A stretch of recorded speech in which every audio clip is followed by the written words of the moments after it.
You're listening to the Cool Audio Podcast, your escape into the world of stories, sounds, and imagination. Whether you're driving, chilling at home, or just need a moment to unplug, we've got a story just for you. So sit back, relax, and let the journey begin. Isn't it a pleasant surprise? Fiona looked at Nan with a smirk. Fiona, you're even more beautiful than before. Nan forced out a smile that looked worse than crying. Don't think your flattering will help you. Of course not. But what's the use of imprisoning me? You don't dare to kill me anyway. Nan smiled smugly. Why can't I kill you? With a stalk of crested dog's tail grass dangling between her teeth, Fiona had a smile in her eyes. You can't kill me because you want to be with my brother Riker. If you kill me and my father learns about it, you'd never be with Riker, unless you're just playing with him. What's the BS you're talking about? Now that I caught you, you get scared and say Riker's your brother. What did you do to him? You ordered Amy to drug his coffee? What do you say about that? You always say he's not a good brother, but are you a good brother to him? Do you think only you can bully others, but others can't do anything to you? Does your father know what a BS you are? Fiona seldom railed against people with such gusto, but this scumbag Nan truly infuriated her this time. Since you know about the drug, you must treat me well. If you can't get the antidote, Riker will die of intestine erosion. Stupid BS. You don't know that Riker didn't take the drug, right? What? He didn't take it? Nan was stunned. Do you think he's as stupid as you are? Let me tell you, Amy took the drug. Nan hadn't known about this. He wondered if Amy took the drug purposefully or by accident. You think you're smart, but we know everything you did. Haha, finally I know why Riker likes you, Nan sneered. Fiona didn't speak. She just looked at him. My scheming younger brother makes everyone believe that he's interested in nothing, including the family business. But in fact, he had planned everything out. With a capable wife like you, he'd achieve anything. If you think he truly loves you, you're naive. The only person he loves is himself. The moment he said it, Fiona slapped his face hard. You still want to turn us against each other? I don't want to hear you say another word about Riker. You don't understand him and think the worst of him. With your eyes blinded by power and money, how dare you accuse others of scheming against you?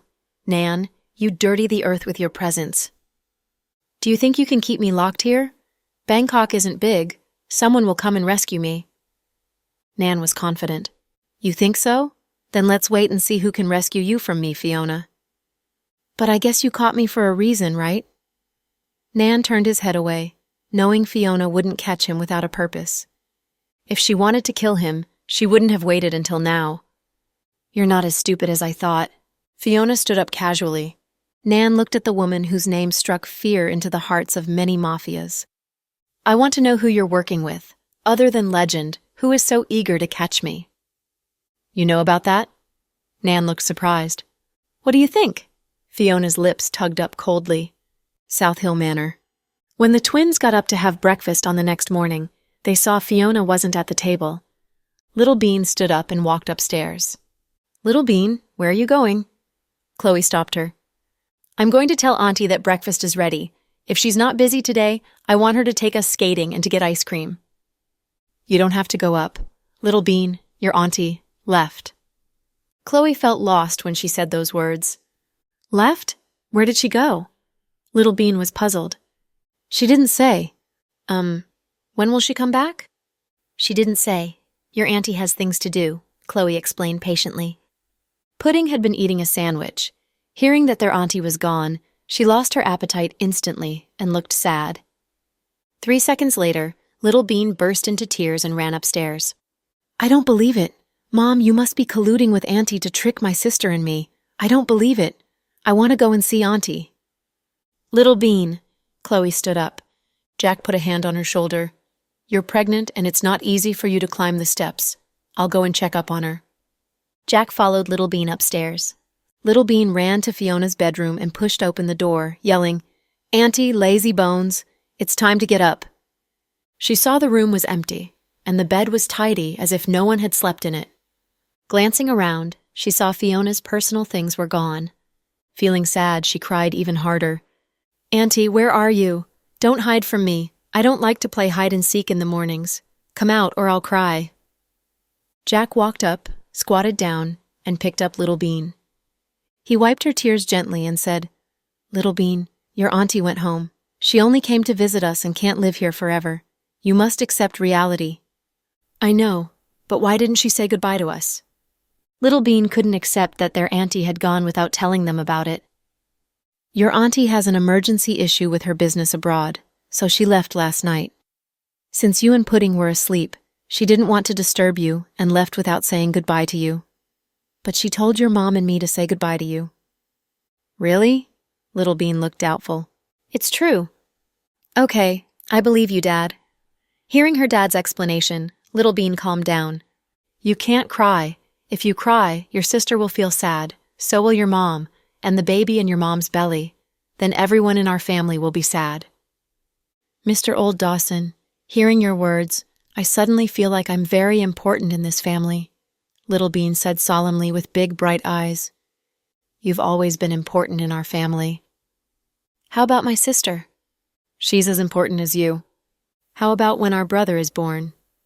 You and your sister will still be the most important people, Jack promised. Hearing her dad's words, Little Bean felt much better. Holding his neck, she begged, Dad, can we not go to school today? I know all the things they teach in school. It's a waste of time to go there. Then what do you want to do? Play at home? Jack was exasperated. No, I want to go to Aunt Sarah's shop and play with Ethan. He's been sick lately and Aunt Sarah lets him stay home. Okay, Daddy, allow it. Mr. Old Dawson, you're so good. I love you so much. Thank you for your compliment, Miss Little Dawson. Joking with each other, the father and daughter walked downstairs. After breakfast, Chloe went to the hospital while Jack drove the kids to Sarah's shop. He left some bodyguards there to protect them. Arriving at Southside, Chloe was about to attend the meeting when Case came to see her. Chloe, I want to talk to you. Case's face looked pale. It seemed something had happened. Okay, come in. Chloe seldom saw Case because of Brenny. Not only her, but Justin, Max, and Brenton had distanced themselves from him as well. Among the once famous 4 princes in the city, Case was now standing alone from the other 3. Even though his relationship with them had become less tense, he couldn't be as easy with them as before. Of course, Justin was still close to him, but due to his lousy mood, Case didn't spend much time with Justin and the others. Besides, Brenton couldn't bear the sight of him. Chloe poured him a cup of water and turned to put on a white coat. She sat down on her chair behind the desk while Case took a seat on the sofa. Young Master Chase, I have a meeting in a moment. We're no strangers. Just speak your mind. Okay. I don't want to take too much of your time, Dr. Green. Brenny wants to see you. See me? Chloe looked surprised. Yeah, her spirits are low. Isn't she like this all the time? She's mentally diseased and must stay in there. Chloe shrugged. No, I meant her appetite. She used to be bad-tempered and liked to curse people and smash things, but still she could eat. But in the past 2 weeks, she eats and drinks little and sleeps little, losing much weight. The psychiatric center wants her family to talk to her. You know she doesn't have any family, so they called me. I went to see her last night. I was surprised that she didn't rail against me or curse me or ask about Tiani. She just said a few words with me calmly. Before I left, she suddenly told me that she wanted to see you. Oh, I see. Chloe was deep in thought. Of course, this request is impertinent. I just came to deliver the message. She did lots of things to harm you and doesn't deserve your forgiveness. If you don't want to see her, it's okay. I understand, young Master Chase. I know what you mean. Okay, I won't take more of your time then. Okay. Delivering the message, Case stood up and left. Chloe felt disturbed. Just like Andrew, Brenny didn't deserve her forgiveness, but she couldn't kill Brenny. She could only put Brenny in a secluded place and let the latter fade out of their lives. Chloe had thought Brenny would live the rest of her life in a psychiatric hospital. After all, Jack and Noah had mentioned more than once that they wouldn't let Brenny out. She would pose a great danger to them if she was out. Usually only Case went to see her.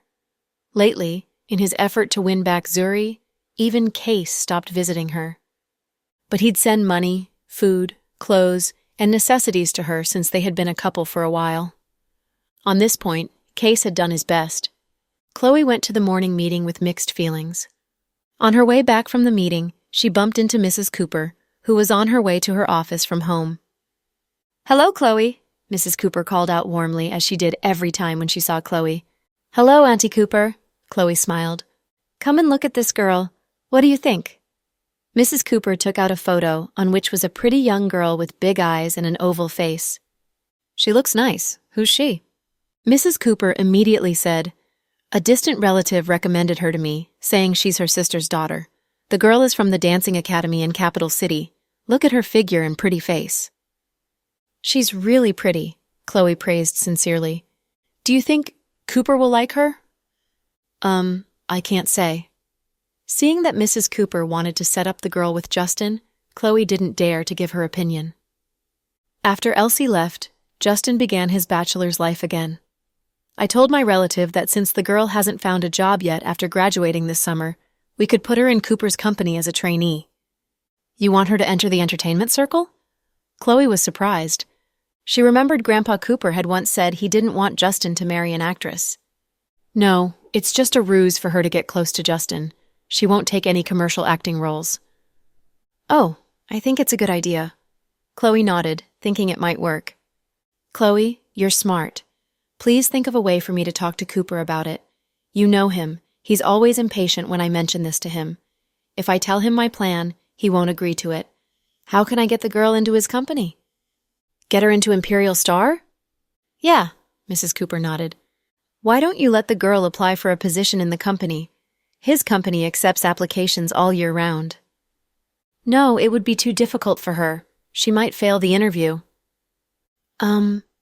Why don't you call the Human Resources Department and ask them to go easy on her?" Chloe said. "No. To make sure every applicant has a fair chance, Justin has employed a stern woman to head the Human Resources Department, and she won't do me any favors. If she reports the incident to Justin, all my efforts would be in vain." "Right, it's really difficult." Chloe couldn't come up with a better plan. "Chloe, I need you to do me a favor." "What's it, Auntie?" "How about this? I heard Anne and Justin received your younger sister when she came back from abroad. Justin would do anything for you. So I wonder if you can tell Justin that the girl is your distant cousin and ask him to do you a favor." "Oh, do you think it's a good idea? If Justin finds it out..." Chloe didn't like to lie. "It will be fine. If he finds out, I'll take all the consequences," Mrs. Cooper promised. Chloe suddenly understood that Mrs. Cooper was trying to make use of Justin's feelings for her to get the girl into Justin's company. Chloe didn't like being used and didn't want to lie to her friend. But she could never refuse a request from Aunt Cooper. One reason was that Justin had saved her life. The second was that Chloe was afraid Mrs. Cooper would think she was selfish and didn't want Justin to have a girlfriend. Many girls have this mentality.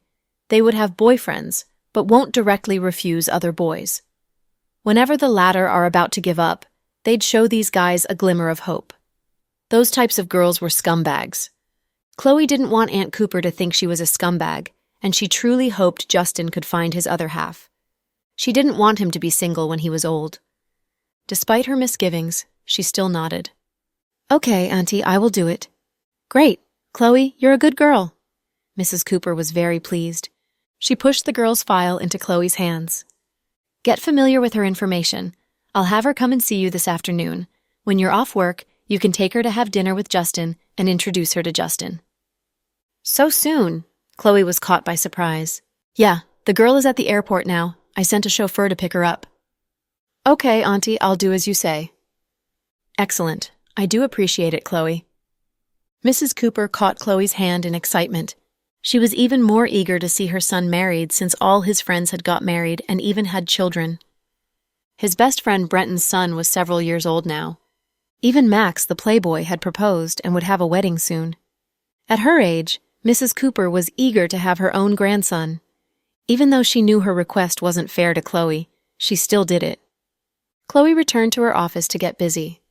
When she got a moment for herself, she mulled over Case's words. It seemed Brenny wouldn't be able to live long in this state. Did she want to starve herself to death? At this thought, Chloe felt sad. Touching her big belly, she truly thought her life was peaceful and content compared to the unfortunate people. At this moment, Jack started a video chat with her. She pressed the answer button immediately. "Honey, are you busy?" "No." "What are you thinking?" "Nothing." "I don't believe you." "It's true. I have too many things on my mind, so I decided to turn my mind blank for a while." "Did you eat?" "It's not lunchtime yet. Why should I eat?" Chloe was amused. "Didn't we agree that you must add a meal before lunch from today on? You can drink some milk and eat some bread, or you'll get hungry." "Are you afraid I'll starve your son?" "Do you think I'm a guy who values boys more than girls? I'm just worried about you." Jack knew his wife was a workaholic and always forgot to eat when she was busy. "Got it, Mr. Dawson. I'll follow your orders." "Then you must eat now." "I don't have food in the office." "Don't worry. I sent someone to deliver food to you. I guess he'd be there any minute." The moment he said it, Chloe heard a knock on the door. "Come in!" Chloe yelled at the door while she was still on video chat with Jack. "Dr. Green, President Dawson had me order this for you." "Put it on the desk. Thank you."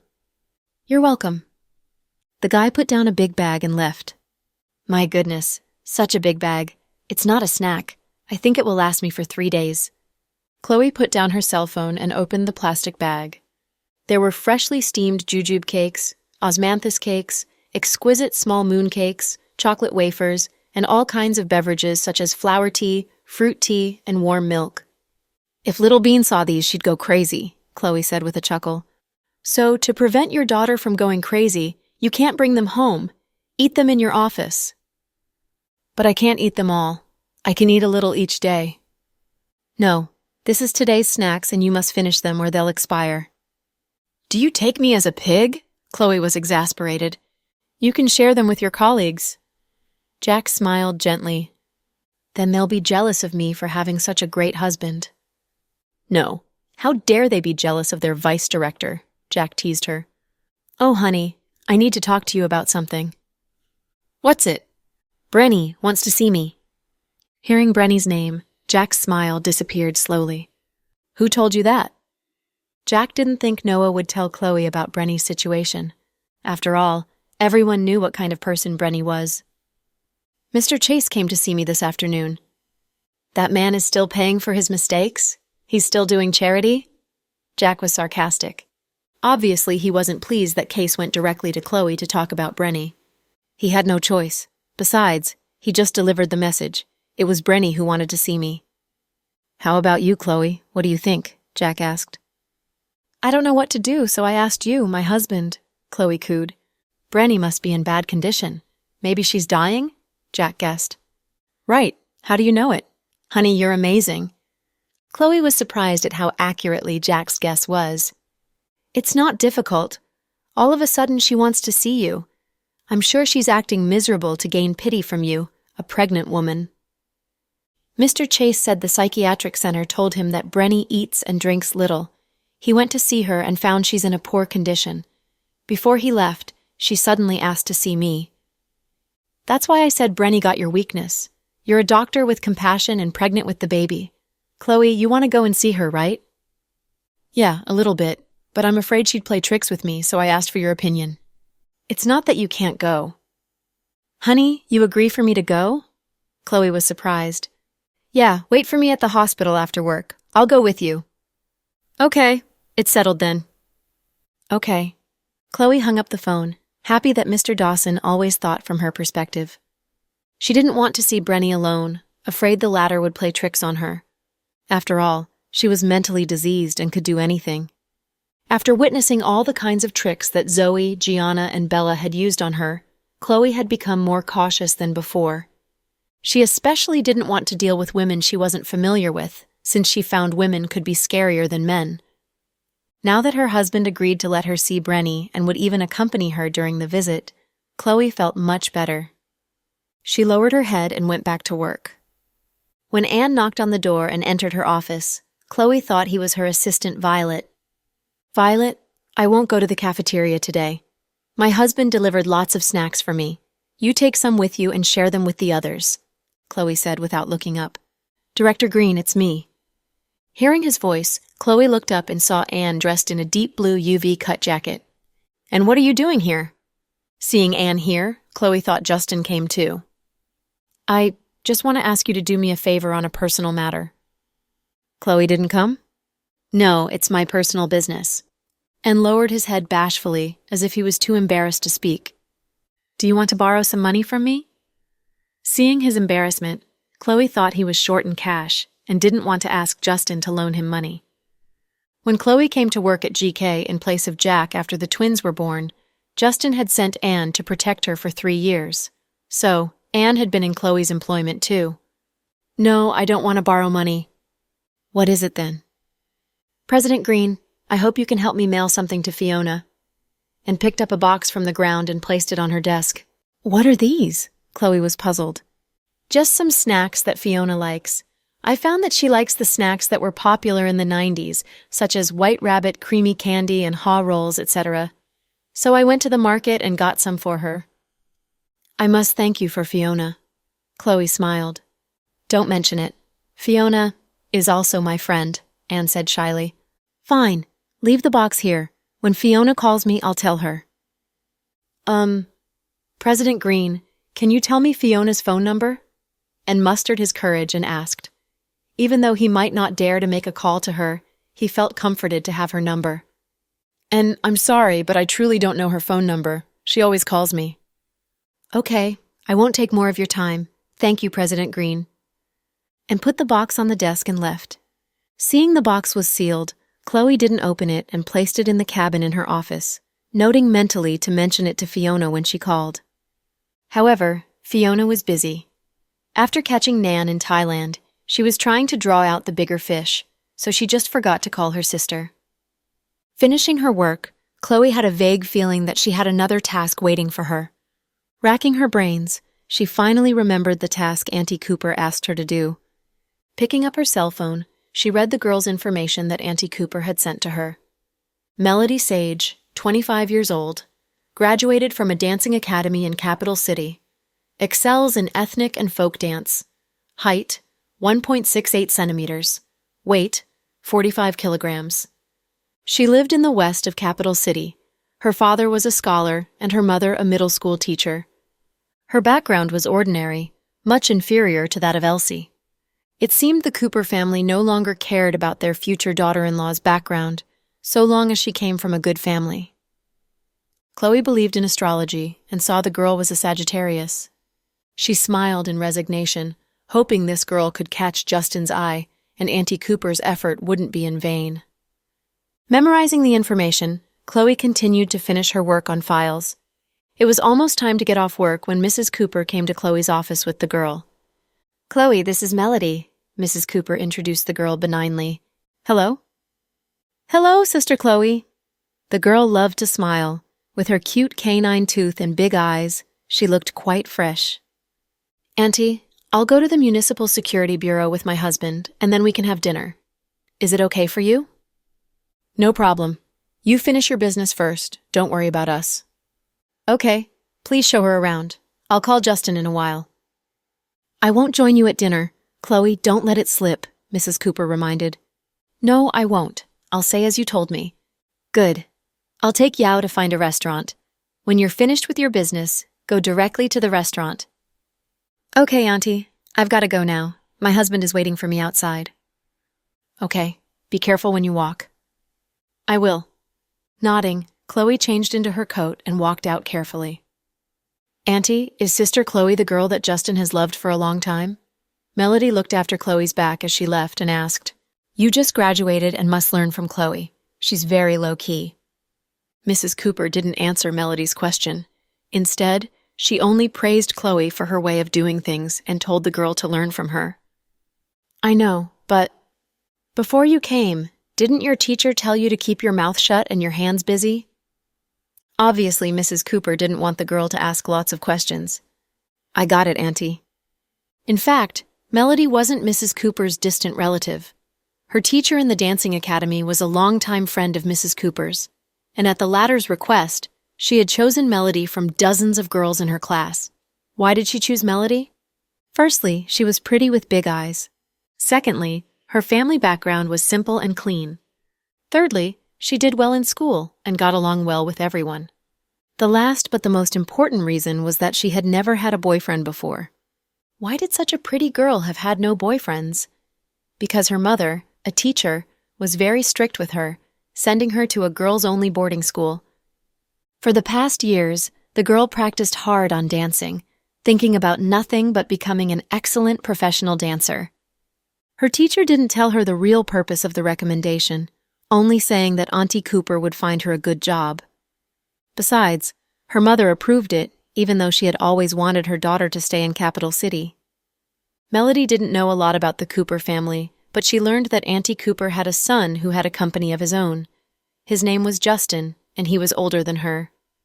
On the way from the airport, she had talked to the chauffeur in curiosity, but didn't get any useful information. After all, the chauffeur from the Cooper family was well-trained and never talked about things they were not supposed to talk about. Due to curiosity, Melody Googled on the internet and browsed the local gossip forums and found that Justin had loved a female doctor for years. Since the doctor's name was special, she had memorized it instantly. But when she tried to ask Auntie Cooper about it, the latter responded quite coldly, so she didn't dare to ask more questions. After all, she was only a graduate coming here for a new job. Knowing nothing about the Cooper family's real purpose of taking her under their wings, Melody followed Mrs. Cooper silently and went to the restaurant to prepare for tonight's supper with Mrs. Cooper in a luxurious car. Walking out of the hospital, Chloe saw Jack's black Bentley parked near the gate. With a smile, she got into the car. Someone is very punctual. Of course, I'm never late to pick up my wife. Oh, read this. Chloe handed him a piece of paper with Melody's information on it. What's this? Jack glanced at it in puzzlement. Chloe told him briefly about Mrs. Cooper's request. Seeing Elsie is gone, Auntie Cooper got another girl for Justin, but she is afraid Justin would object, so she enlisted your help, Jack continued for her. Right. Well, even though the request is inappropriate, we can't refuse it since it came from Auntie Cooper. The Cooper family did big favors for us, Jack said. Chloe had thought Jack would be displeased or get jealous, but he did none of those and spoke Chloe's mind. Exhilarated, she threw her arms around Jack's neck. Honey, what? You want to do it in the car? Ha ha, you're such a perv. Knowing he was joking, Chloe laughed out loud. When you lunged at me with such enthusiasm, I was caught by surprise. Mr. Dawson, you're so good. After the baby is born, I'll make it up to you. How? Didn't you say you wanted to do it in the car? Chloe repeated his words. Once is not enough. I want to do it 10 times, no, 100 times. Do you think you're shooting pornography? 100 times? Chloe pinched him. They bantered with each other in the car as they drove to the psychiatric center. Chloe felt very happy since Jack could understand everything she did. Even when she did something other people didn't approve of, he always stood by her side. Mr. Dawson was probably the most understanding and thoughtful husband in the whole world. At the psychiatric center. This was a place better equipped than ordinary asylums. Case had been paying for the fees for Brenny while she stayed here. Noah had always disliked the woman. Afraid she'd make trouble again, he had instructed the staff here to watch her carefully. If Chloe hadn't mentioned this incident, Jack would have totally forgotten Brenny's existence. Jack had called Noah, who then gave some instructions to the chief of this place.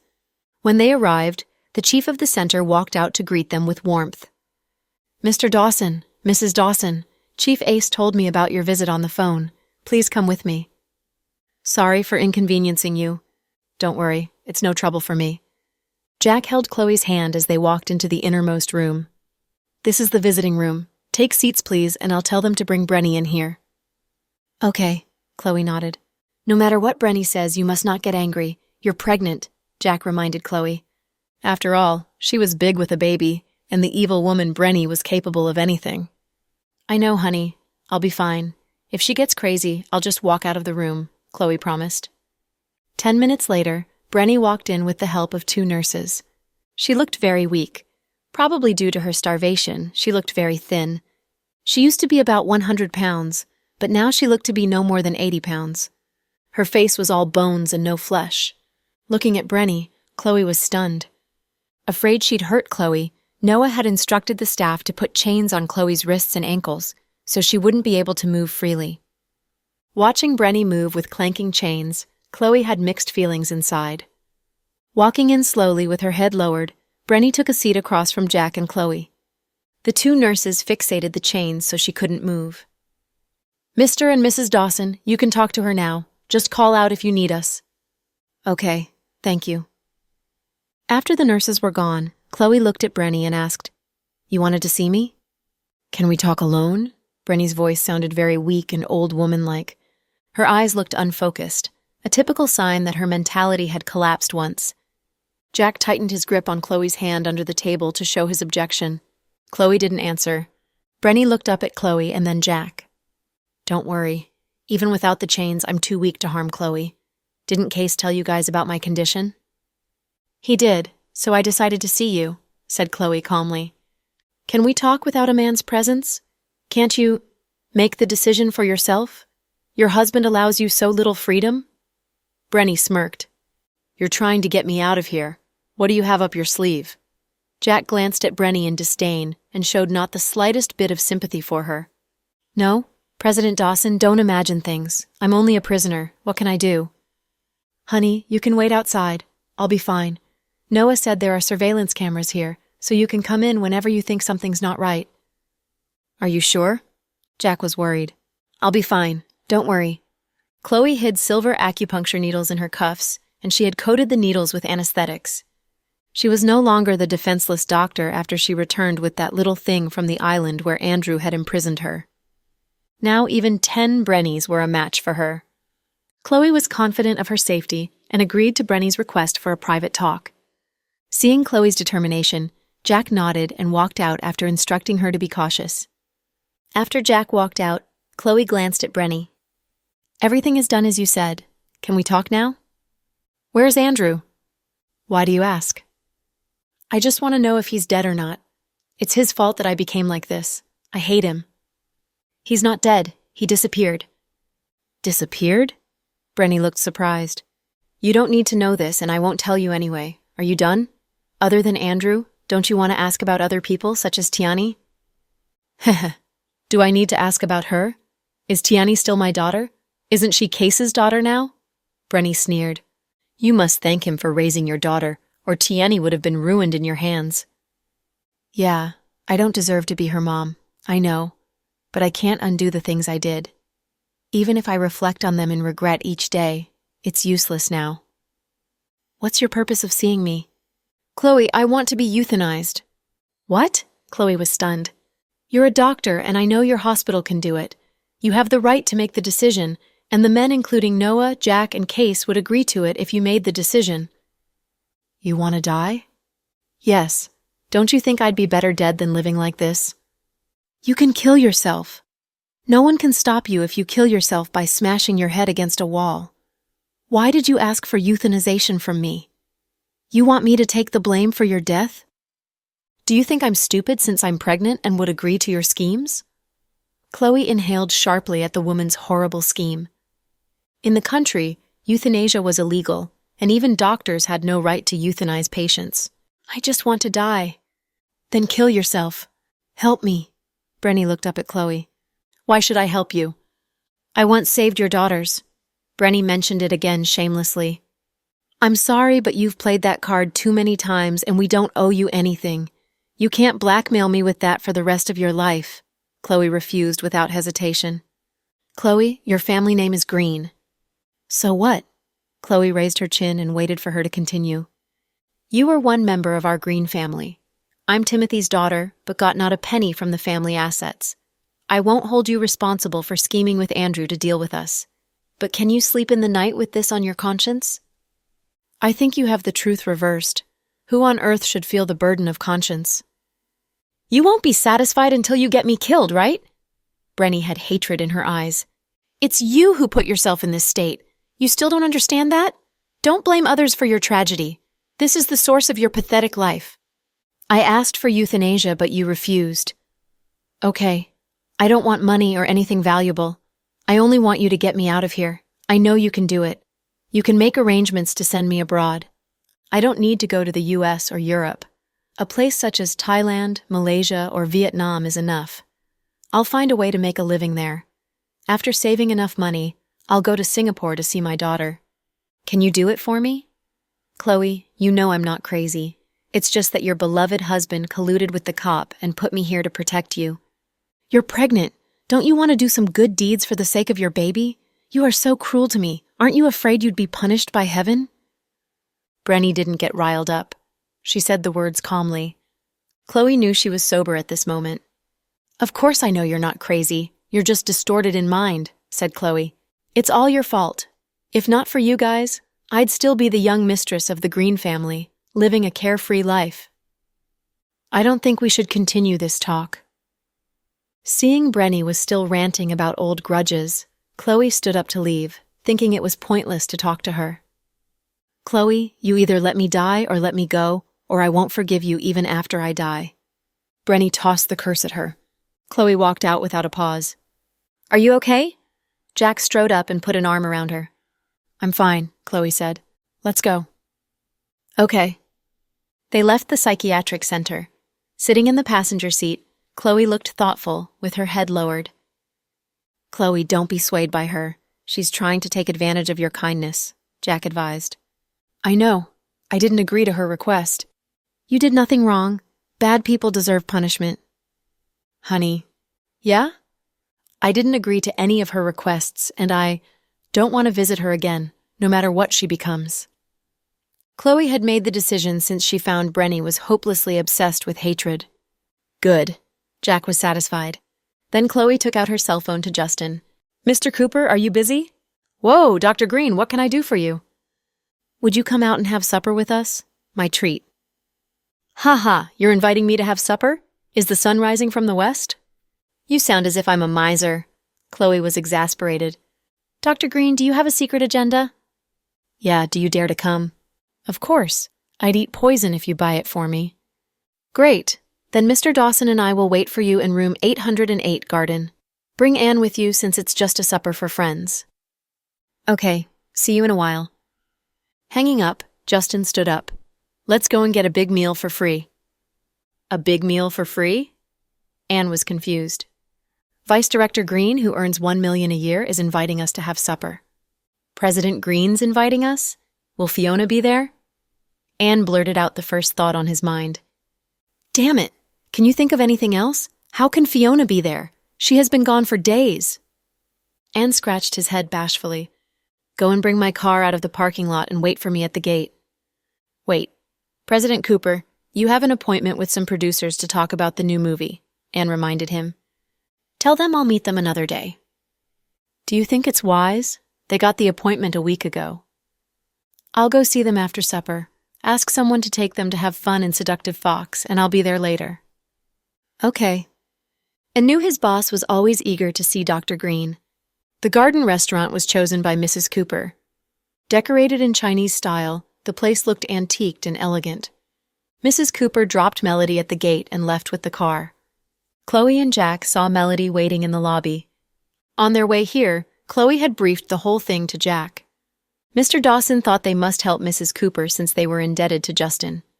Sister Chloe, is this your husband? Yeah. Wow, he's so handsome. The young girl was open with her appreciation of Jack's good looks, but Chloe liked her straightforwardness, thinking it was better than scheming behind her back. Let's go in. They'll be here soon. Okay. Miss Sage, Chloe began. Please call me Melody. Melody, did Aunt Cooper tell you what to say in a minute? Yeah, I'll say I'm your distant cousin, so I can enter President Cooper's company. Okay, good. 5 minutes after they entered the compartment, Justin arrived and took a seat next to Jack. Come on, read the menu and order whatever you want. Don't worry, I'll pick the most expensive dishes. I'm here to rob the rich, Justin joked. No problem, go ahead. By the way, Mr. Cooper, this is Melody, my distant cousin. Chloe, can you tell me how many sisters and cousins you have? Are you the 7 fairies descending into the mortal world? Ha ha, that's nonsense. Her name is Melody Sage, and she just graduated from a dancing academy. Hello, Justin, the young girl greeted him politely. Hello. Justin nodded at her and resumed reading the menu. Mr. Cooper, I need to ask you a favor. Chloe thought it was time to broach the topic. Humph. I knew you were up to no good when you asked me out for supper. How can you say that? The favor I ask from you is a good thing. Tell me about it, but I can't promise that I will help you, Justin said jokingly. It's fine. If you don't help me, the meal is on you, Chloe responded. Jack, do you think it's wise for you guys to treat me this way? Justin was exasperated. I listened to my wife, Jack said immediately, stunning Justin and Anne. I was caught off guard by this sudden bout of PDA, Justin complained. Sitting beside them, Melody was surprised as she watched Justin, Jack, and Chloe banter without any awkwardness. Okay, stop joking. I'll get to the point. Dr. Green, I'm at your service. Justin took a sip of his beer. Melody hasn't found a job after graduation. Knowing that your Imperial Star recruits trainees, I hope you can do me a favor and take her in. Of course, her credentials are good as a graduate from the dancing academy, and she is pretty. Mr. Cooper, you must do this favor for me. What? Are you a bandit or something? Will you kill me if I don't do it? Justin laughed. Stop joking, I'm serious. Justin looked up and glanced at Melody. The girl obviously hadn't had plastic surgery done and had big eyes and good skin. You graduated from the dancing academy? Justin asked her. Yes. How old are you? 25, Melody answered immediately. What dance did you learn? Ethnic and folk dance. I see. Justin nodded. Do you want me to do a dance here? She was afraid Justin didn't believe her. After all, she didn't have the graduation certificate on her. It's not necessary. Uncertainly, Melody glanced at Chloe but saw the latter looked calm. As a graduate from the dancing academy, why don't you teach dance or open a dance studio? Why do you want to join the entertainment circle? I just don't understand, Justin lamented. Meldoy was a little surprised. Everyone knew the entertainment circle was full of hidden rules. But why do so many parents keep sending their children into it? And even spend lots of money to train them? Of course, they do it for fame and money since an A-list actor makes much more than a scientist does. One product endorsement would pay over $10 million, which was more than an ordinary person could earn for a lifetime. She was only surprised that Justin would say these things to her. In fact, Justin said it out of kindness since he thought Melody was Chloe's relative. Afraid the girl would let it slip, Chloe explained immediately. Acting is Melody's dream. She isn't doing it for money or fame. Besides, I asked you to take her in because I'm afraid of the hidden rules in other companies. With your protection, no one would dare to bully her, right? Your flattering stuns me. Chloe, you're really good. Justin was in a good mood. Holding his wine glass, he glanced at Jack and said, Fine. Since she's your cousin, I'll make an exception for her. But for the record, I won't spend money to promote her, at least not for now. After entering the company as a trainee, she is on her own. If she has no acting skills, I won't give her roles. No problem.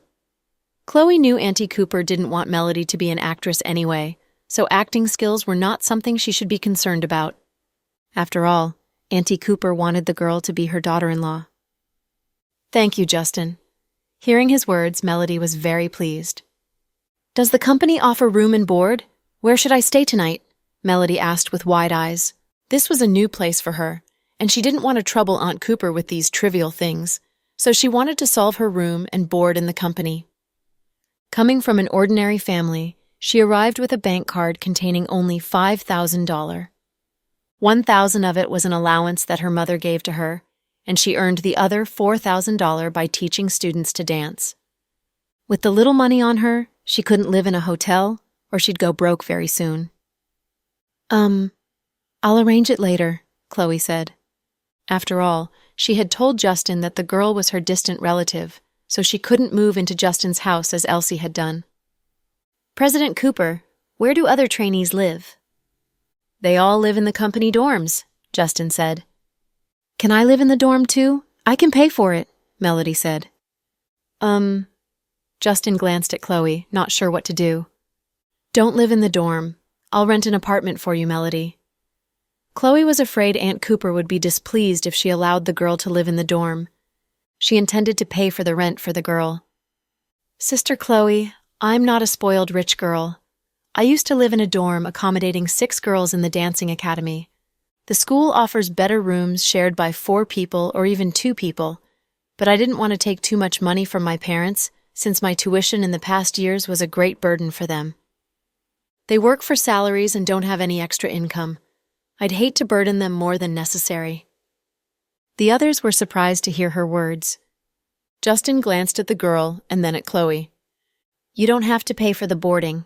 The dorm rooms are provided to trainees for free. You can live there if you want, but don't worry, you only need to share a room with 1 girl, said Justin. Wow, that's great. Thank you, Justin. You can't call me Justin in the company, Justin told her. Got it, President Cooper. Melody grinned, revealing her cute canine tooth. They finished the supper cheerfully. Then Melody followed Justin to his car. Huh? Aren't you going to stay at Chloe's place tonight? Justin thought that she was Chloe's relative. It's late. I'll go and see Sister Chloe's daughters on the weekend. Tonight I want to go to the dorm and see if I need anything, so I can buy them while the night is still young. Melody, it's too late for that. Come and stay the night at my home. Thank you, Sister Chloe, but I'm a grown woman and you don't have to worry about me. Seeing her determination, Chloe didn't pursue the topic. Justin nodded and drove Melody to the employees' dorm building near Imperial Star with Anne. When she entered her room, she found her roommate hadn't returned yet. She unpacked and made a list of daily necessities that she needed to buy. Then, Mrs. Cooper's call came. Melody. Hello, Auntie Cooper. Chloe told me that you're in the employees' dorm? Yeah. But I've arranged a 2-bedroom apartment for you. It's not necessary, Auntie. You've done more than enough for me by getting me into Imperial Star. I'm indebted to you. Don't mention it. Your teacher is my good friend, and it's my duty to take care of you. Thank you, but I can't impose on you like this. I'll feel embarrassed. Melody, did you see my son Justin? Yes, I did. What do you think of him? Mrs. Cooper asked directly. He's nice and handsome. Good, it's good that you like him. Melody, you must find opportunities to get to know Justin better. He's got a temper, but his heart is good and pure. You're a good girl. I think you too. Auntie Cooper, I need to use the washroom. I'll call you back, okay? Okay. By the way, Auntie Cooper, since you don't want President Cooper to find out that you got me into his company, I think we should keep our contact as little as possible. Okay, you're right. Well, goodbye, Auntie Cooper. Without waiting for a reply, Melody ended the call and exhaled deeply. My gosh, my mom didn't send me into the dancing academy so I can marry into a rich family. Really, it's scary. Melody was respectful to Justin's mother, but didn't want to be too close to her, not to mention brown-nosing her. She wanted to move up step by step from the bottom rung in Imperial Star as an ordinary trainee. She felt fortunate that she could enter Imperial Star with Chloe's recommendation. As for marrying Justin, she had never thought of that even in her wildest dreams. Sometimes, one must be realistic. At South Hill Manor. The twins had been sulky after Fiona left. To cheer them up, Avery took them out to have fun with Max, and the house quieted down after they left. After supper, Jack got a basin of warm water and placed it beside the bed. Dr. Green, it's time to soak your feet. Put it here. Honey, I can manage it myself. Let me help you. With your big belly, you can't even bend down. Jack rolled up his black shirt sleeves and squatted down to pull the thin socks from her feet. Testing the water temperature, he put Chloe's slightly swollen feet into the water. Honey, Chloe's eyes became moist. Don't tell me you're touched. Save those tears for me when I'm old and ugly. Haha. No, I wanted to say that I'm a bit thirsty and want water. Wait, I'll go and get it. Standing up, Jack dried his hands and went to get water for her. Watching him get busy, Chloe thought he was the most handsome guy in the world.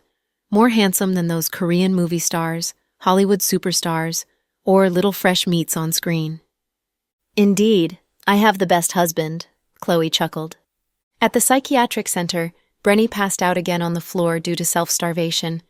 A young nurse went to help her up and was about to inject the nutrient solution into her when Brenny caught her hand. Pretty girl, take this watch. I bought it for $80,000. You can sell it for at least $30,000. Brenny slipped the watch into her hand. I don't want it. The young nurse was scared. Can you call this number and ask him to see me? Please. Besides the watch, I have other gifts for you. Don't let those gossiping batches or anyone else know about it. Brenny's voice was small, and her face was blocked by the nurse, so the surveillance camera couldn't see their conversation. It's against the rules. I'll be fired for it. I'm not crazy. I was framed. Please help me. I'll pay you back in my next life. With tears in her eyes, Brenny played a tragic victim. Finally, the young nurse took the phone number and walked out. Glancing at the number, she noticed it wasn't the number of Mr. Chase, who often came to visit her. Thanks for tuning in to the Cool Audio Podcast. If you enjoyed the story, don't forget to like, subscribe, and share with a fellow story lover. Until next time, stay cool and keep listening.